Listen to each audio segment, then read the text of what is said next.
오늘 저희들이 이제 새벽에 우리 6장 1절부터 우리가 19절까지 이제 말씀을 다루게 됩니다.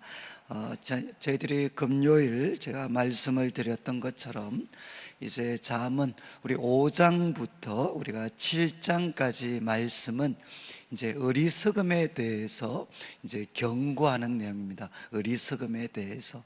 그런데 이제 5장 전체 그리고 또 이제 6장 20절부터 7장 마지막 절까지는 이제 한마디로 하면 그 엄녀의 유혹을 피해야 된다라는 것을 이제 솔로몬이 이렇게 교훈을 하고 있습니다.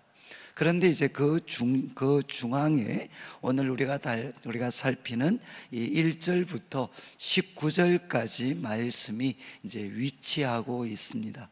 그러니까 우리가 어리석음을 피해야 되는데 이제 솔로몬은 우리가 성적인 그런 잘못에서 피해야 된다라는 것을 이제 집중적으로 강조를 하면서 이제 그 중간에 또 우리 그 성도들이 피해야 되는 세 가지 어리석음에 대해서 이제 가르치고 있습니다.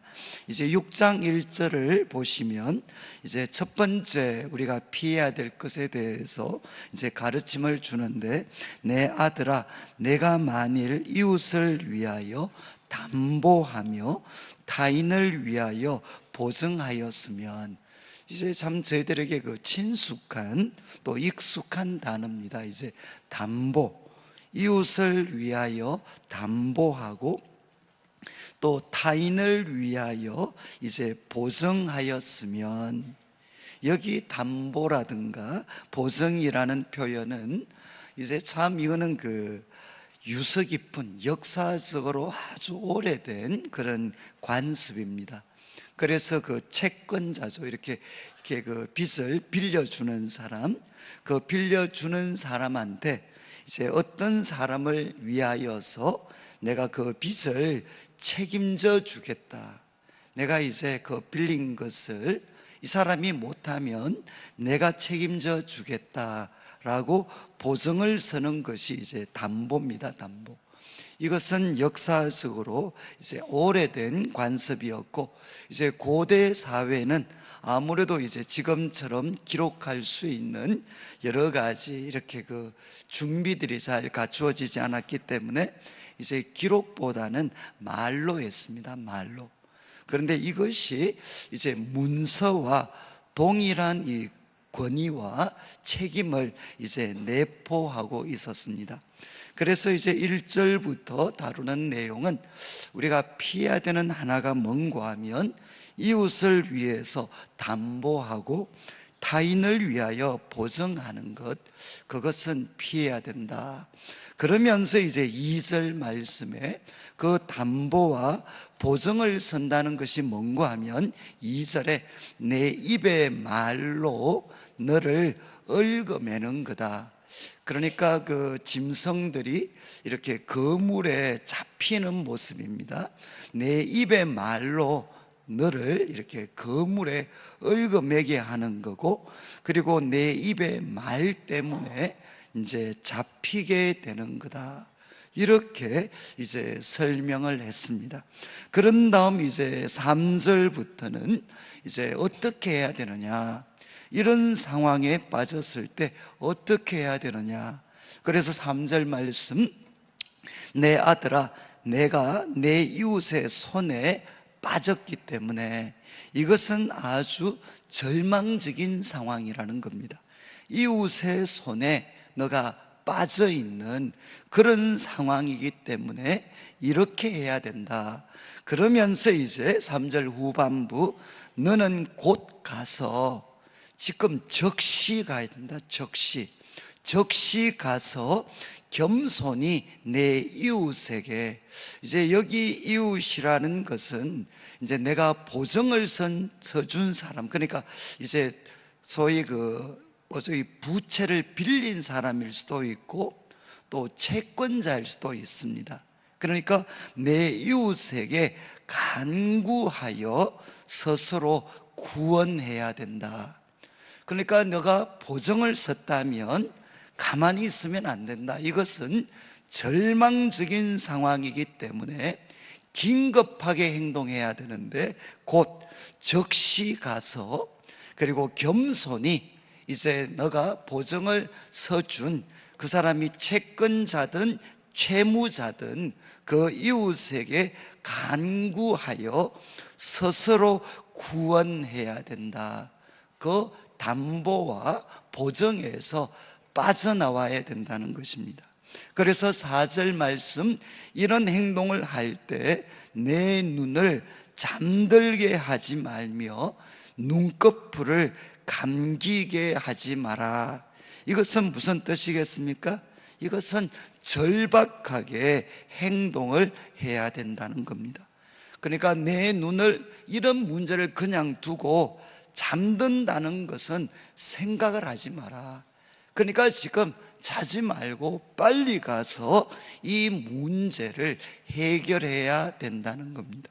그리고 이제 5절 말씀에는 노루가 사냥꾼의 손에서 벗어나는 것처럼, 그리고 새가 검을 치는 자의 손에서 벗어나는 것처럼 스스로를 구원해야 된다. 이렇게 솔로몬은 이제 당부를 하고 있습니다. 그러니까 첫 번째, 이제 솔로몬이 그 아들들에게 피해야 되는 어리석음으로 이제 보증과 담보를 쓰는 것을 이야기를 하고, 이것은 긴박한 상황이기 때문에 즉시 그리고 겸손히 그리고 절박하게 행동해서 거기서 벗어나야 된다. 이렇게 이제 솔로몬이 당부를 했습니다. 이제 우리가 아마 잠언을 읽게 되면 가장 이렇게 혼란스러운 것이 바로 이겁니다. 하나는 뭔가 하면, 저희들이 이제 예를 들면 우리가 3장을 다루면서 3장 이제 후반부에 이런 말씀이 있었습니다. 이제 내 이웃 중에 지금 아주 도움이 필요한 분이 있습니다. 그래서 그분이 와서 도움을 요청을 합니다. 도움을 요청하는데 내 손에 힘이 있을 때 어떻게 하라고 했습니까? 그것을 거절하거나 아니면 그것을 다음에 오라고 연기하지 마라. 그러니까 내 손에 힘이 있을 때 아주 이렇게 그러니까 절박한 그런 어려움에 빠진 사람들, 그들의 요청을 외면해서는 안 된다. 이렇게 분명히 가르칩니다. 그리고 앞으로 이 가르침은 잠언에서 계속 반복이 됩니다. 그러니까 어려운 이웃이 도울 때는 내 손에 힘이 있을 때 도와줘야 된다. 그런데 또 한쪽에서는 아마 잠언에서 여러 번 강조가 됩니다. 보증을 서지 마라. 담보를 하지 마라. 제가 이제 난지도라는 곳에 제가 좀 이렇게 머물렀던 말씀을 제가 좀 드렸었는데, 제가 난지도에서 그 당시 아마 이제 서울에서 가장 가난하고 어쩌면 좀 비참하게 살아가는 분들 중에 하나가 이제 난지도 사람이었습니다. 그런데 저는 이제 난지도 사람들 그러면 정말 이렇게 허랑방탕하고, 그리고 또 아주 이렇게 술과 이런 악습에 쩌들어 있는 그런 참 이렇게 질이 나쁜, 그리고 어쩌면 절망적인 그런 사람이다라고 저는 아마 생각을 했습니다. 그런데 그분들과 이제 제가 대화를 나눌 수 있는 기회를 가지면서 정말 제가 깜짝 놀란 게 있습니다. 그게 뭔가 하면 그들 중에 상당수가 왜 난지도를 오게 되었는가? 그들 중에 상당수가 바로 이제 친척에게 보증을 섰다가, 가까운 친척에게 보증을 섰다가 그것이 이제 문제가 돼가지고 이제 조상적부터 물려받았던 그런 전답들을 한순간에 이렇게 잃어버리고 결국은 남은 것은 몸밖에 없었기 때문에 그들이 난지도로 흘러 들어오게 된 그런 이야기들을 저는 그곳에서 많이 듣게 됐습니다. 그러니까 왜 그곳의 사람들, 그래서 그분들은 견딜 수가 없죠. 자신의 삶이 망가지고, 그리고 자기의 자녀들이 망가지고, 그리고 더 이상 자기 삶에는, 그리고 후손들의 삶에는 미래가 없는 것 같습니다. 그러니까 그분들은 술로서 자신의 그 인생을 다 탕진합니다. 왜? 자기를 망쳤고, 자신의 후손들을 망쳤고, 자기의 모든 꿈을 망가뜨렸던 그 사람을 용서할 수 없었기 때문에 그들은 이제 잊어버리기 위해서 술로 탕진하는, 결국 이제 피를 토하고 죽을 때까지 술을 마시는 모습들을 여러 차례 볼 수가 있었습니다. 그런데 그 비극의 중심에는 상당수가 바로 보증이라는 게 있었다는 겁니다. 이제 성경은 이야기를 합니다. 이것이 모순되는 이야기가 아니고, 우리 손이 힘이 있을 때 어려운 이웃들이 요청을 하면 우리가 돕는 게 당연합니다. 그런데 거기에는 뭐가 있어야 되느냐? 한계가 있어야 된다는 것입니다. 내가 지금 가지고 있는 것으로 도울 수 있을 만큼 이웃을 도와야지 내 능력, 그리고 내 삶을 위험하게 만들 수 있는 것까지 우리가 감수하면서 돕는 것은, 그것은 사랑과 지혜가 아니라 그것은 어리석음일 수가 있다는 것입니다. 그래서 저는 참 교회 속에서도 사실은 많은 이렇게 금전적인 거래가 오갈 수밖에 없습니다. 그리고 저희들 교회 같으면 이제 아무래도 예치 모임이나 이런 모임을 통해서 친숙한 성도의 교제가 이루어지기 때문에 거기에는 불가피하게 돈과 관련된 거래가 있습니다. 제가 몇 차례 말씀드렸지만, 저는 이제 난지도에 있을 때 그 목사님께서, 난지도에서 한 30년 계셨던 목사님께서 항상 저한테 하셨던 말씀이, 돈으로 도와준 사람 치고 내 마음에 상처를 주지 않은 사람이 없다. 나를 배신하지 않은 사람이 없다. 항상 저한테 입버릇처럼 말씀하셨던 게 바로 그 말씀이었어요.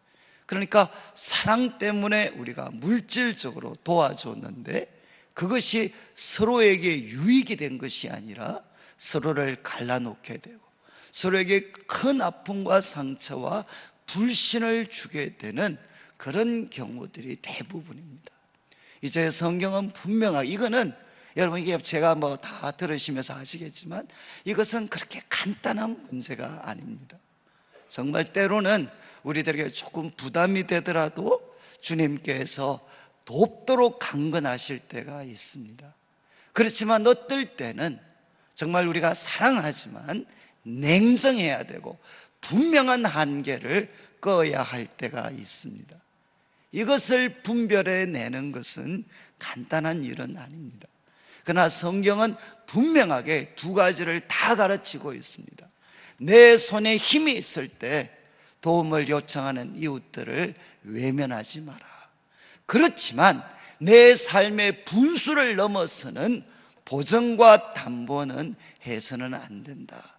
이것은 어리석은 행동이다 라고 분명히 이야기합니다. 그러니까 우리는 어디까지 도울 수 있느냐? 그것 없이도 내가 그냥 아쉬움 없이 살 수 있을 만큼은 우리가 도울 수 있습니다. 그러나 그 도움 때문에 내 삶의 기반이 흔들릴 정도로 돕는 것은, 그것은 지혜와 사랑이 아니라 어리석음의 표현이라는 것입니다. 그래서 이제 솔로몬은 1절부터 5절까지 말씀을 통해 보증에 대해서 분명하게 이야기했어요.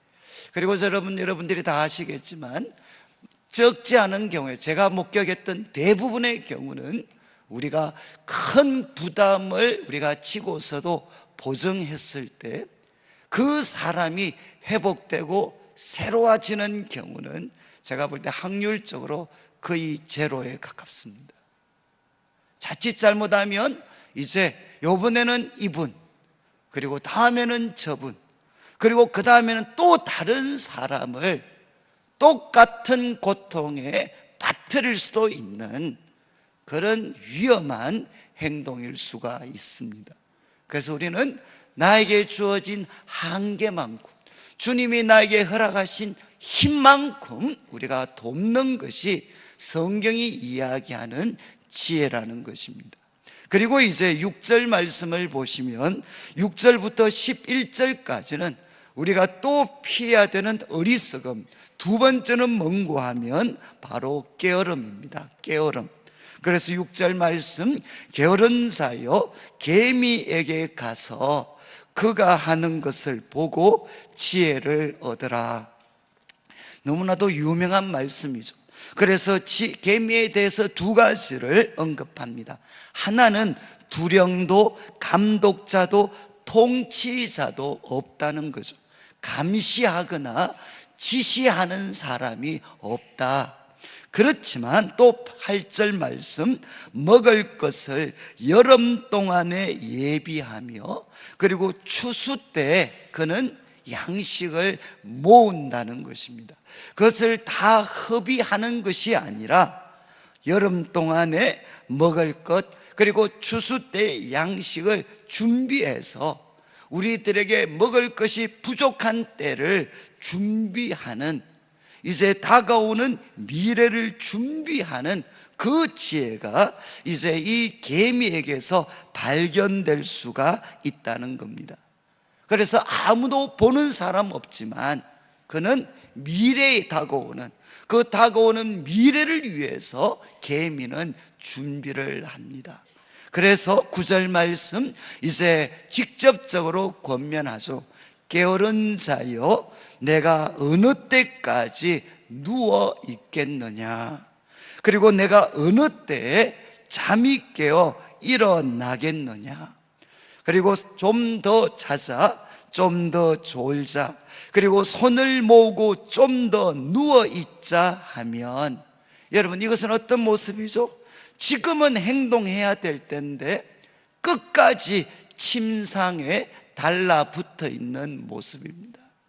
지금은 행동을 해야 될 때인데 끝까지 침상에 달라붙어 있는, 좀 더 자자, 좀 더 졸자, 손을 모으고 좀 더 누워있자 하면 어떤 일이 펼쳐진 것이냐? 내 빈궁이 강도같이 올 것이다. 그리고 내 곰핍이 군사같이 이를 것이다. 이것은 무슨 뜻이겠습니까? 약탈하는 자들이죠. 강도와 군사, 약탈하는 자들이 갑작스럽게 왔을 때처럼 빈궁과 궁핍이 갑자기 우리에게 닥칠 것이다. 이렇게 솔로몬은 우리들에게 경고를 하고 있습니다. 그래서 여러분 이제 일에 이렇게 중독이 되어서 살아가는 것도 그것이 좀 우리가 부정적인 모습이 있을 수 있습니다. 그렇지만 여러분 이제 게으름이라는 것도 이렇게 솔로몬은, 성경은 어리석음이다라고 이야기를 합니다. 저는 이제 이 두 가지 모습이죠. 아무도 보는 사람이 없는데도 그는 다가오는 미래를 준비하는, 이것이 바로 우리가 가져야 될 지혜라는 것입니다. 그래서 저는 참 이렇게 뭐라고 할까요? 우리가 사람이 게을러지는 경우가 원해서 게을러지기라기보다는 너무 부담이 이렇게 과할 때, 너무 부담이 과한데 능력은 잘 따라가지 않고 이럴 때 우리는 무엇을 어떻게 해야 될지 모르고 주저하다가 이제 게을러지게 되는 경우도 참 많이 있습니다. 그래서 저는 이제 그런 표현을 많이 하는데, 저도 외국에 이렇게 유학 가서 논문을 쓰고 이런 과정에서 참 이렇게 쉽지 않았습니다. 그러니까 이제 해야 될 요구는 참 많은데 제가 능력이 부족한 것 같았을 때, 그때 이제 저도 모르게 그냥 게을러지게 되더라고요. 왜? 할 수 있는 힘이 없으니까. 그런데 그때 저를 지도했던 분들, 아마 지금도 지도하는 분들이 공통적으로 하는 말이죠. 그냥 완벽하게 하려고 하지 말고 무조건 한 자라도 적어봐라. 그냥 다 한꺼번에 하려고 하지 말고 그냥 한 자라도, 하루에 한 자라도 적어봐라. 저는 이것이 저한테는 제가 참 살아가는 삶에 있어서 굉장히 중요한 교훈이 됐습니다. 저는 과거에 한꺼번에 그걸 완벽하게 해치울 수 없으면 많은 경우 저는 이렇게 주저앉고 포기를 했던 경우가 많았습니다. 그런데 이제 그때 그 가르침 경험 이후에는 이제 아무리 큰 문제, 그리고 아무리 저의 능력이 부족하다 하더라도 내가 하나님을 신뢰하기 때문에 내가 오늘 그냥 하루 일단 시작을 해보자. 일단 펜을 들고 적어보고 일단 시작해보면 그러면 분명히 답이 있을 거다. 아마 여러분들이 이제 이 특별 새벽 기도에 여러분들도 참석하시는 분들도 정말 그 힘이 많이 드시잖아요. 그런데 준비하는 저도 거의 막 이렇게 이 특세를 한번 하면 아마 거의 이렇게 그 사람이 제정신이 아닐 정도로, 왜냐하면 뭐 매일 이렇게 지금 이게 19번, 20번을 준비를 한다는 게 매일매일이잖아요. 그런데 제가 이거를 그나마 아직까지 할 수 있었던 게 뭔가 하면 아까 그분의 가르침이었어요. 그냥 완벽하게 못해도 좋으니까 안 한 것보다 나으면 일단 시작을 해보자. 그래서 저도 지금 막 때로는 막 몸도 그렇고 마음도 그렇고 막 이렇게 되지 않지만 일단은 무조건 이제 컴퓨터 앞에 앉아서 두들겨 보면, 또 책을 펴서 한 줄이라도 적어보고 두 줄이라도 적어보고, 그렇게 하다 보면 어느 순간에 또 한 과가 이렇게 끝나 있고, 또 그 다음에 또 시작해서 또 두들겨 보면 또 하루가 한가가 지나가고. 저는 제가 왜 이런 말씀을 드리는가 하면, 여러분 오늘날 과거에는 그런 지혜가 있었지만 갈수록 우리에게 사라지는 지혜가 뭐냐? 정말 오늘 이야기하는 것처럼 보는 사람이 없는데도 아직 다가오지도 않은 현실인 미래를 위해 오늘 고생을 한다는 것, 이 가치가 지금 우리 시대에 사라져 가고 있는 거죠. 모두가 다 그냥 눈앞에 주어진 문제만 급급하고 그 문제가 없으면 그냥 손을 놓아버리는, 이것이 오늘날 삶의 형식이 되어져 버렸습니다. 저는 이제 우리 성도님들도 아마 영적인 것도 똑같죠.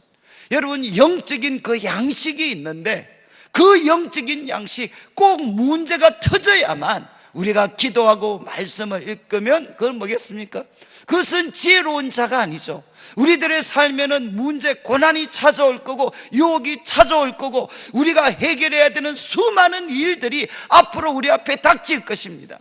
그러면 그것을 위해서 우리가 하나님 앞에서 우리가 양식을 준비해야 되겠죠. 특별한 의무 없이도, 특별한 감독자 없이도 우리가 최선을 다해서 다가오는 미래를 위해서 바로 우리가 하루하루 그 양식을 준비하는 것이 바로 성경이 이야기하는 지혜입니다. 그런데 우리는 많은 경우에 문제가 터지고 나서 사고가 생기고 나서야 정신을 차리는 경우가 많이 있죠. 교회가 더 이상 미래를 위해서 준비하지 않습니다. 그리고 성도들이 자신의 미래를 위해서 하나님 앞에 오늘 양식을 준비하는 그런 지혜들이 우리들 가운데 점점 사라져 가고 있죠.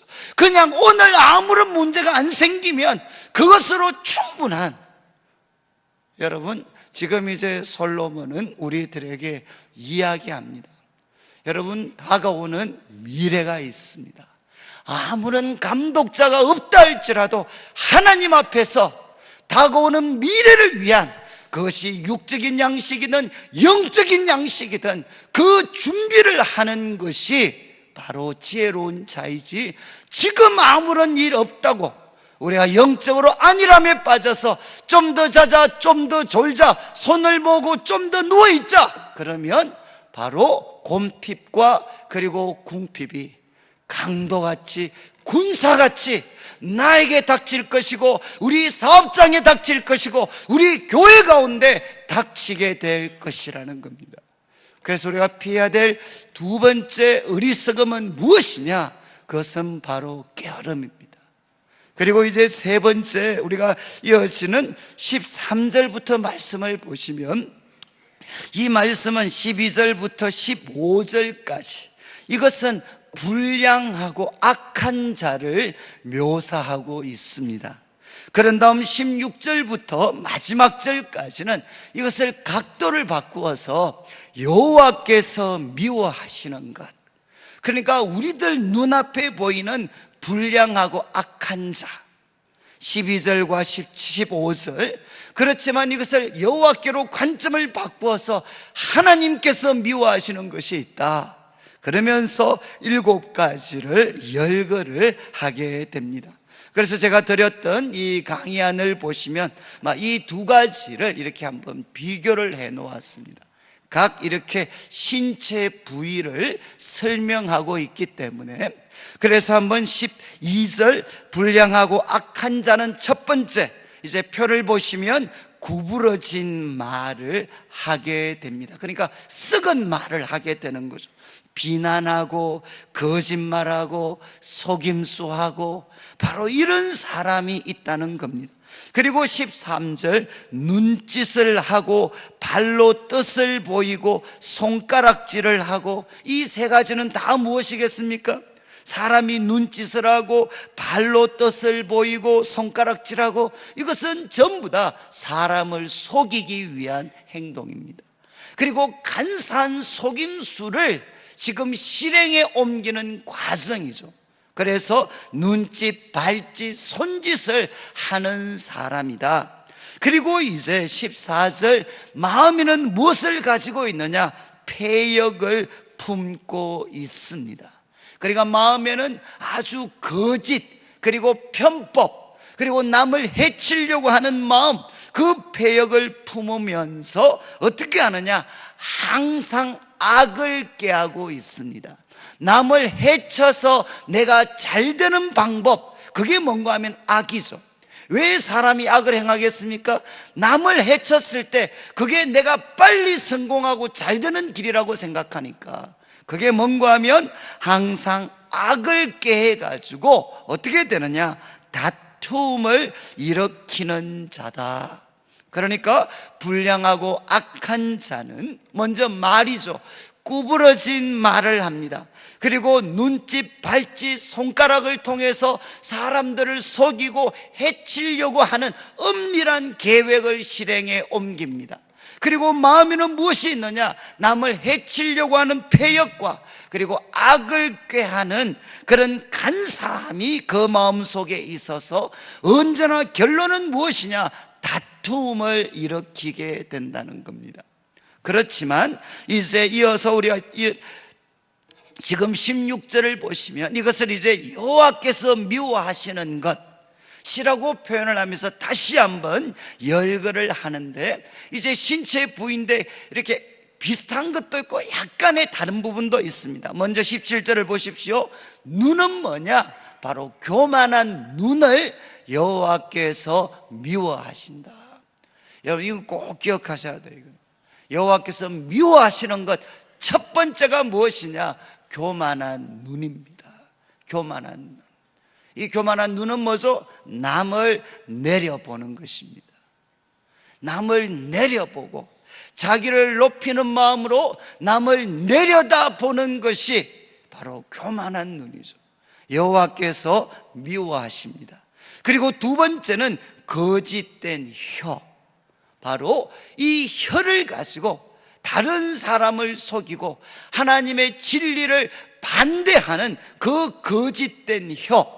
그리고 이제 세 번째는 무죄한 자의 피를 흘리는 손입니다. 아까 손짓, 발짓 이것은 그냥 속임수로 하나 이렇게 묶여졌는데, 여기서는 좀 더 세분화시켜서 무죄한 자의 피를 흘리는 손. 그리고 18절 마음은 유사하죠. 악한 계교. 계교라는 것은 간사한 속임수입니다. 악한 계교를 꾀하는 마음. 그리고 이제 발입니다. 빨리 악으로 달려가는 발, 빨리 악으로 달려가는 발. 그리고 19절, 거짓을 말하는 망령된 정인, 그리고 형제 사이를 이간하는 자. 이것은 앞에서는 다툼이라고 이야기했죠. 다툼을 일으키는 것입니다. 거짓을 말하는 망령된 정인, 형제 사이를 이간하는 자. 이런 사람은 어떻게 되느냐? 여호와께서 미워하신다는 겁니다. 그래서 그 중앙에 있는 15절에 바로 악하고 불량한 사람, 그리고 여호와께서 미워하시는 자들에게는 어떤 일이 닥칠 것이냐? 15절, 그러므로 그의 재앙이 갑자기 내려 당장에 멸망하여 살릴 길이 없으리라. 바로 이런 미래가 그들에게 주어질 것이라는 겁니다. 저는 제가 참 이 말씀을 이렇게 여러분 한번 좀 그림을 한번 그려보시면 좋겠어요. 만약에 저가 있다 그러면 이제 입이죠. 입은 뭡니까? 이제 거짓, 그리고 또 거짓을 우리가 피해야 됩니다. 그리고 이제 우리 마음입니다. 마음은 무엇을 피해야 되죠? 악한 계교입니다. 악한 계교, 이것을 피해야 됩니다. 그 다음에 이제 손과 발입니다. 이 손과 발은 무엇이죠? 남을 해치는 손, 악을 행하는데 빨리 달려가는 발이 안 되어야 됩니다. 그래서 결과 형제 사이를 이간하고 다툼을 일으키는 일을 피해야 된다는 것입니다. 그렇다면 이것을 이제 우리가 잠언의 가르침을 통해 적극적으로 우리가 표현한다면 여러분, 우리들의 마음에는 무엇이 있어야 되겠습니까? 지식과 명철의 말씀이 있어야 되겠죠. 악한 계교가 아니라 바로 지식과 명철, 지혜의 말씀이 우리들 속에 있고, 그리고 우리들의 입에는 무엇이겠습니까? 여기에서 흘러나오는 선하고 참된 말이 있어야 되겠죠. 그리고 우리들의 손과 발은 어디에 사용되어져야 되겠습니까? 하나님을 섬길 뿐만 아니라 우리들의 이웃들을 사랑으로 섬기는데 우리들의 손과 발이 사용되어져야 됩니다. 그래서 우리가 가는 곳곳마다 형제 사이를 이간하고 다툼이 아니라 그곳에는 평화가 있어야 되고 사랑이 넘쳐야 되고 그리고 생명이 넘쳐나는 곳이 되게 해야 됩니다. 이것이 바로 우리가 되어야 될 모습이죠. 저는 제가 참 이 말씀을 다시 한번 묵상하면서 여러분, 우리들의 손과 발은 어디에 사용이 되고 있습니까? 그리고 지금 우리들의 마음에는 무엇이 담겨져 있습니까? 그리고 우리들의 입에는 어떤 말이 우리들의 입에 담겨져 있습니까? 그리고 내가 가는 곳곳마다 어떤 일이 일어나고 있습니까? 다툼과 이간과 서로를 상하게 하는 일들이 거기에서 일어나고 있습니까? 아니면 그곳에 사랑과 평화와 기쁨과 생명이 넘쳐나는 일이 일어나고 있습니까? 이제 오늘 말씀을 마무리하면서 여러분, 솔로몬은 우리가 피해야 되는 3가지 어리석음에 대해서 우리에게 가르쳤습니다. 참 이렇게 단순한 가르침은 아닙니다. 첫 번째는 여러분, 우리가 힘이 있을 때 돕지만 거기에는 분명한 한계가 있어야 됩니다. 거기에는 보증과 담보를 피해야 된다. 그리고 이제 2번째 이야기를 했습니다. 게으름을 피해야 된다. 여러분, 게으른 대신에, 못한다고 주저앉아 있는 대신에 오늘 우리가 할 수 있는 작은 것부터 시작하는 것입니다. 작은 것부터 그냥 시작하는 것입니다. 작은 것부터 시작하다 보면 어느 순간에 우리가 원하는 일들이 이루어져 있는 것들을 보게 됩니다. 저는 참 이렇게 보는 사람 없어. 저는 참 우리 교회가 정말 보는 사람 없어도 미래를 위해 양식을 준비하고 있는 그 개미의 모습이 저는 참 우리 성도들의 모습이 될 수 있다. 그러면 정말 우리 교회와 우리 성도가 얼마나 역동적인 공동체가 되고, 그리고 앞으로 우리 성도들을 통해서, 그리고 그 속에서 자라는 다음 세대를 통해서 얼마나 영광스러운, 하나님이 보실 때 얼마나 영광스럽고 귀한 일들이 이루어질 수 있을 것인가. 저는 참 이번에 잠은 또 이런 모든 특별 새벽기도의 시간에 저는 그런 바람이 있어요. 보는 사람 없지만, 다가올 미래가 정확하게 모르지만 다가올 미래를 위해서 영적인 양식을 준비하는 그런 시간들. 그리고 이제 마지막으로, 여러분, 하나님께서 미워하시는 우리들의 모습이 되면 안 되죠. 그래서 우리가 이런 특별 새벽 기도를 통해 다시금 우리들의 마음에 거짓이 아니라, 악한 개교가 아니라 하나님의 말씀을 우리 마음속에 채우고, 그리고 우리들의 입에 사람에게 상처와 고통을 주는 말이 아니라 선하고 덕을 세우는 그런 지혜로운 입술이 되고, 그리고 우리들의 손과 발이 다른 사람의 피를 흘리고 악으로 달려가는 손과 발이 아니라 다른 사람을 섬기고 하나님의 뜻을 이루는데 달려갈 수 있는 그런 손과 발이 되어서 우리 성도님들이 머무시고 가는 곳곳마다 다툼과 분쟁이 사라지고 사랑과 평화와 생명과 희망이 넘쳐나게 되는 놀라운 일들이 펼쳐지게 되시기를 주님의 이름으로 축원합니다.